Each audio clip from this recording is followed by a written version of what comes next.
Pelo Obrigado. PSB de São Paulo, o deputado Flavinho, 3 minutos.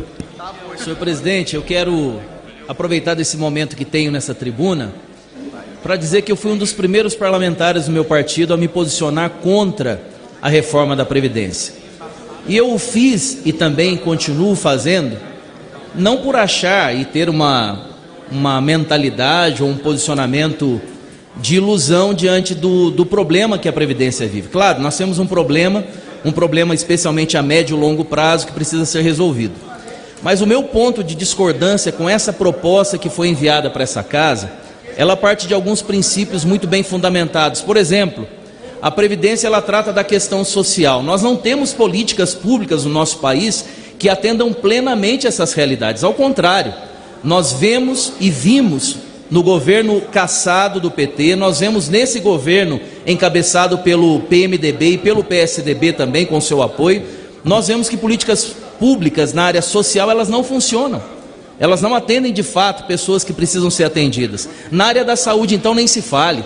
E ainda vem o relator e outros deputados nessa casa quererem tocar inclusive nas filantrópicas, que deveriam de fato ajoelhar nos pés de religiosas, religiosos que estão ainda mantendo a saúde nesse país a muito custo e ainda muitas vezes não recebendo emendas parlamentares contingenciadas pelo governo, essas filantrópicas, e agora querem tirar a imunidade. Se existem as pilantrópicas, como eu ouvi deputado dizer nessa casa, inclusive o relator, existe muito mais deputado pilantra do que pilantrópicas, e são esses deputados que deveriam ser cassados, não entidades que estão trabalhando para o bem do nosso país e com políticas públicas na área da saúde. E o segundo ponto é a questão da gestão da Previdência. Tantas fraudes, tantas pessoas colocadas ali como apadrinhados políticos, que não fazem a Previdência acontecer de fato, desvios, fraudes até mesmo em benefícios, como nós sabemos, e que muitas vezes não são atacados. Então, diante disso, eu sou totalmente contra essa reforma.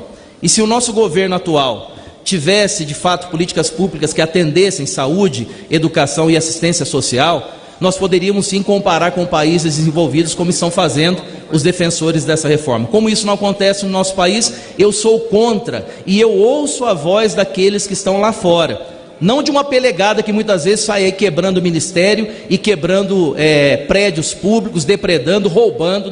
Isso não tem que ser ouvido. Isso tem que ser metido na cadeia. Agora, a população brasileira, na sua totalidade, é contra essa reforma desumana que quer se fazer na Previdência do nosso país, tirando o BPC e mexendo também nos trabalhadores rurais. Eu sou terminantemente contra essa reforma, senhor presidente. Muito obrigado. Muito obrigado, deputado.